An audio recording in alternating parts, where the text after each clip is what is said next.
Hi, I hope you're doing great today. I'm Beth Ann from BrilliantBusinessMoms.com. That's kind of a tongue twister, isn't it? Brilliant.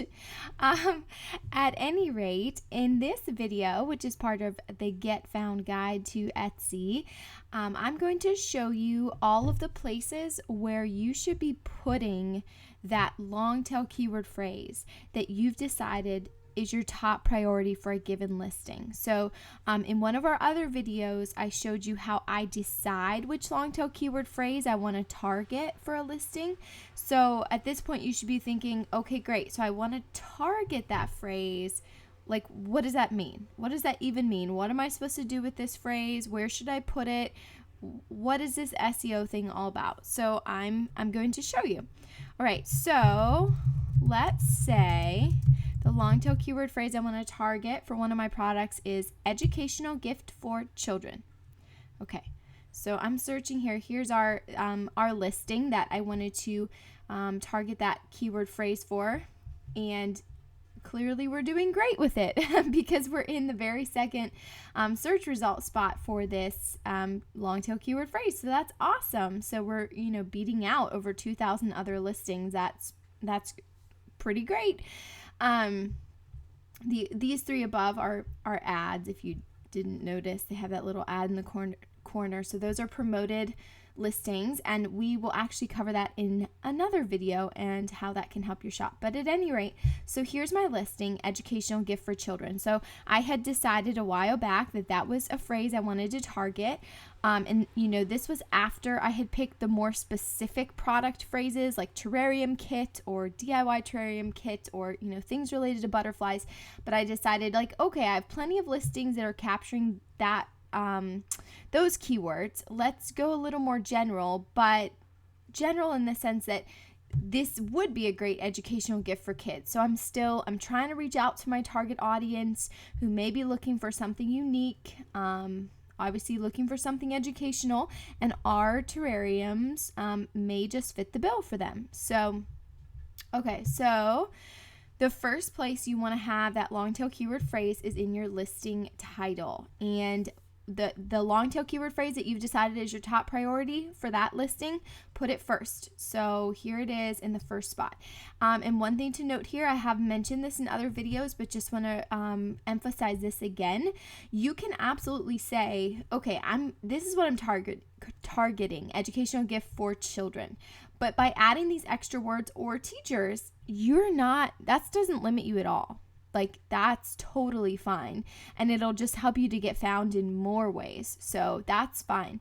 So I put that first. And then you'll notice that, some of the other things, the other keywords that I'm focusing on here are kind of within that educational realm. So science present, again, just reiterating, it's a kind of a synonym for educational gifts, so that is very helpful to have that be next. Then I'm going to get a little more specific. What is this product exactly? It's a terrarium kit in a glass jar, monarch butterfly again, but that can tie in as well, eco-friendly nature outdoors. Now if I would go back today, I would probably change these last few terms and maybe make it into more of not just a single word. I'd maybe say something like eco-friendly gift, or gift for kids who love nature, or something along those lines. I think instead of having all these one word phrases, because again, Google and Etsy, they don't want robots, they want real people. So the more you can talk in a real sentence or use real English phrases, the better.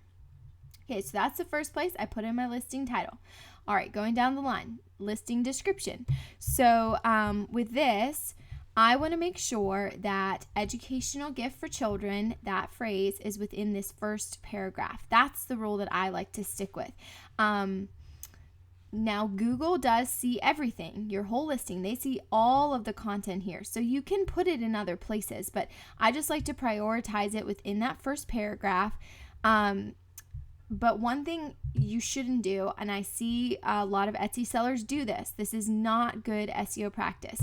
They'll copy and paste this entire listing title, and then they'll go put it down here exactly as is, fragments and all. No, that's really bad. Don't do that. You want to speak in real sentences. So again, I didn't start off educational gift for children. That wasn't the very first phrase here. I'm making it sound, it's appealing, it's descriptive, I'm drawing people in, I'm painting a picture.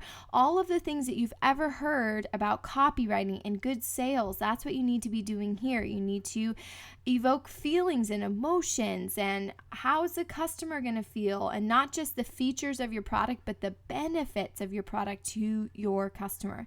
So we start out, brighten up your desk at work, school, or home. A butterfly terrarium is the perfect maintenance-free way to bring a little nature inside to enjoy. It makes a great, here we go, here's our keyword phrase, educational gift for children, because they get to touch and experience nature firsthand, as well as learn about their butterfly or insect specimen. So as you can tell in this first paragraph, in addition to that long tail keyword phrase I'm targeting, I've got tons of other related keywords that gives Google and Etsy those clues about what this product is all about. So, desk, school, those are great words for educational gift, goes perfect with that. And then here, by saying that it's a maintenance-free way to bring nature inside, so that's telling people the benefit to them is you don't have to water this, there's not a lot of upkeep.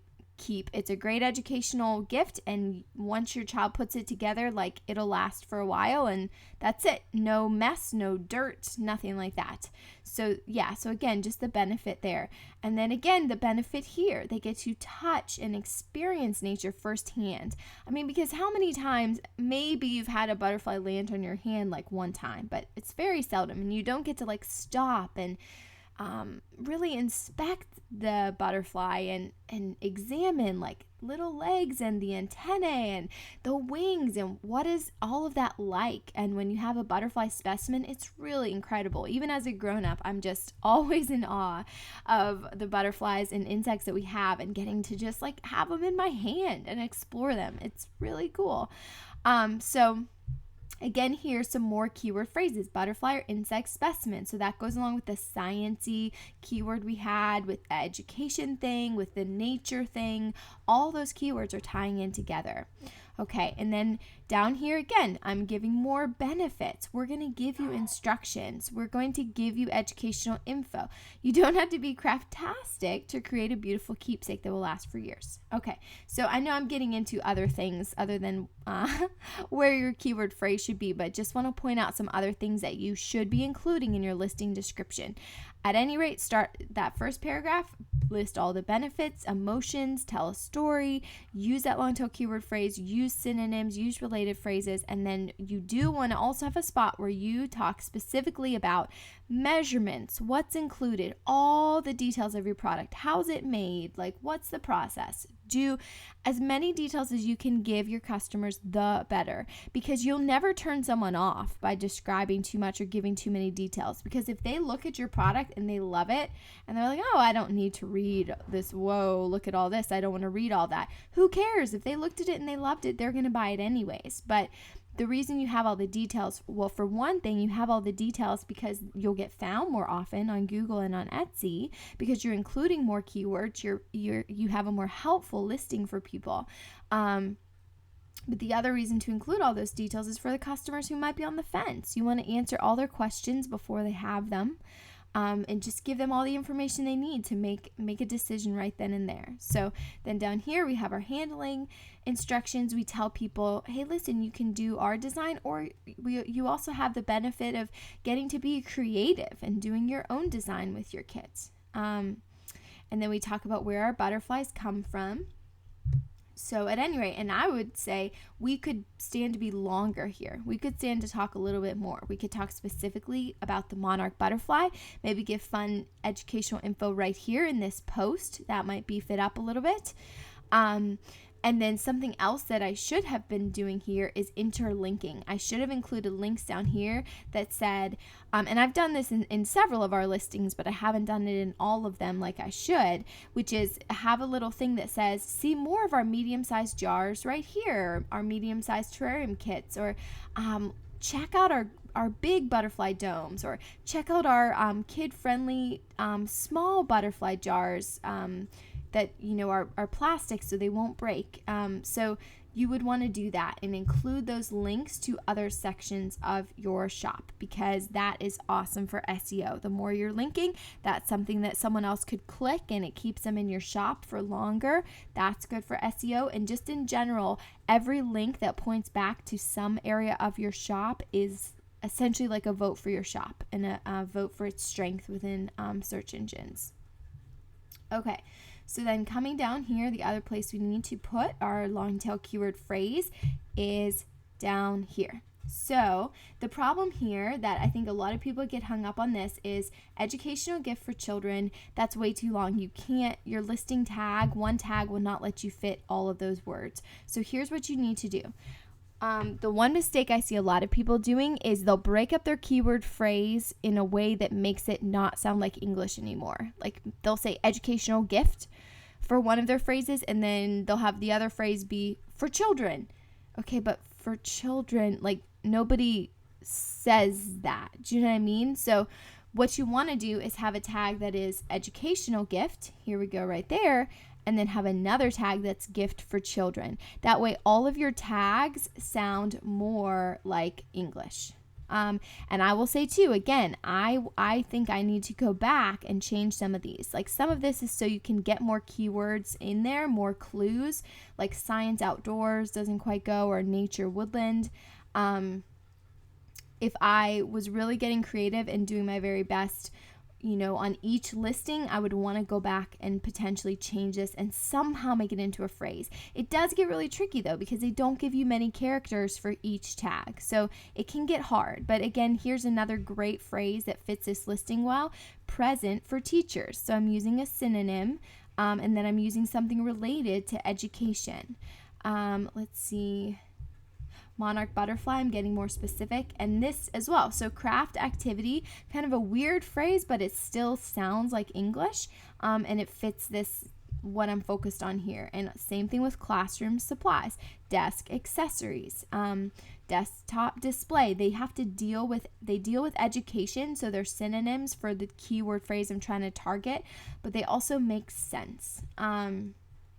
And you'll notice too, one thing I see many people doing, which is such a waste because they're really limiting their ability to get found in multiple ways, is they'll do like gift for they'll somehow include gift in like every single tag. So they'll have like butterfly gift, monarch gift, kids gift, children gift, teacher gift. That's such a waste, you guys. And in all honesty, it looks spammy, and you actually could get dinged for it more and then show up less. You want to give more clues. Don't just say gift 12 times in a row. It's just silly. You want to give Google and Etsy more clues about what your product is about. So hopefully that gives you some ideas there for your tags. And then the other place that you want to try to put your long tail keyword phrase, if possible. Now this one is iffy, but if there is a way that somehow in your materials you can use some of those keyword phrases, then I recommend doing that. But if it sounds weird, like for example, trying to put educational gift for children, like it really makes no sense in the materials over here. So I'm just not going to do it. But let's say the keyword phrase I was trying to target was dried butterfly specimen. So then what I would want to do is come over here and make sure I have that exact phrase in the materials, dried butterfly specimen. But if it's, if it's gift ideas or something along those lines, it really doesn't make sense over in materials. I think it's kind of spammy, so don't do that. Like, be accurate here, but I do recommend though using all the different keywords that you can use that describe your materials. If there's 3 ways to talk about the butterfly or the jar or whatever else, then do that. That is totally fine. You're giving people more details about what's in your product.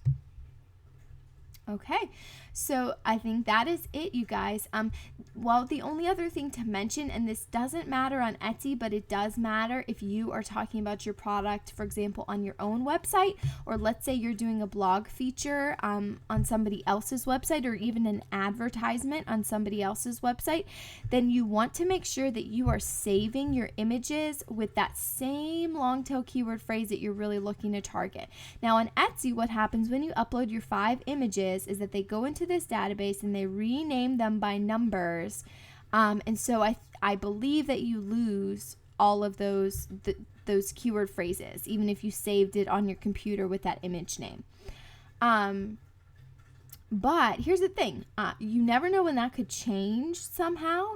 And so if they do start somehow using the image titles that you gave it, hey, you're already a step ahead. You don't have to resave and re-upload. So it makes sense to just go ahead and save your image with the long tail keyword phrase that you've decided to target. Because then the other reason is then you'll already be all organized and all ready to go when you want to put these photos on your own blog or on somebody else's blog. So like, let's say you're doing a feature on a friend's blog, or let's say not a friend's, because you're more daring than that. It's a huge blog that's all about educational stuff for kids. So what I would do is, let's say there's going to be 3 pictures that are going to go in this feature. I'm going to title one of my pictures Educational Gift for Children dash. And here's another thing. So the spaces, search engines don't recognize the spaces. So you would do a dash between each word. So educational dash gift dash for dash children. I know it's going to look really weird and it's going to be a super long image title, but I'm telling you it's helpful. It's that extra little vote, that extra little clue about what your products are all about. So do the dashes between, and I would do like one long tail keyword phrase, plus I would add some more specifics. Like I'd do educational gift for children dash monarch butterfly or something along those lines. I wouldn't do all of this because that just starts to get a little crazy, but I would do, 2 kind of keyword phrases. And then let's say for photo number 2, I would say science present for kids dash monarch butterfly terrarium. And then for the third one, I would go, eco-friendly gift for little ones, maybe, to even get that extra word. And then dash nature kitten glass jar or something along those lines. And so, the best way, obviously, they're all going to start with a different letter, so it's hard to organize your images. I would just save each listing with its own folder on your computer, and then you'll be all ready to go regardless of what feature you're doing. This does pay off for SEO for other sites. On Etsy, doesn't matter, but like I said, just go ahead and do it now in case anything changes with them. I believe what happens on Etsy with your with your photos is like what you'll see if this doesn't load is you'll see your title in the image's place instead. But apparently even that, the title gets lost somehow and it turns into a whole bunch of numbers in a database, I guess. But at any rate, so that's my hint there. And really, guys, that's the gist of it. I really feel like the hardest part is picking that long tail keyword phrase. And once you've picked it, this part of finessing your listings, like the more you practice, the better you'll get. And it won't be that bad and it won't be that hard. And just take it one listing at a time. It's so easy to get overwhelmed. Look at this, 83 items. There's no way in a single day or even a single week that I'm going to be able to go through 83 items, pick just the perfect long tail keyword phrase, edit each listing, make it just right. That's not going to happen. You just have to take it one step at a time. And even if you start out and you have 5 killer listings that are getting found on Etsy, that's awesome. That gets people to your shop. They look around, they see what else you have. And then the next week, do 5 more or even do 1 more, and you will slowly get better and better at SEO. You will get found more often. That's it for today. Now it's your turn to head out there and be brilliant.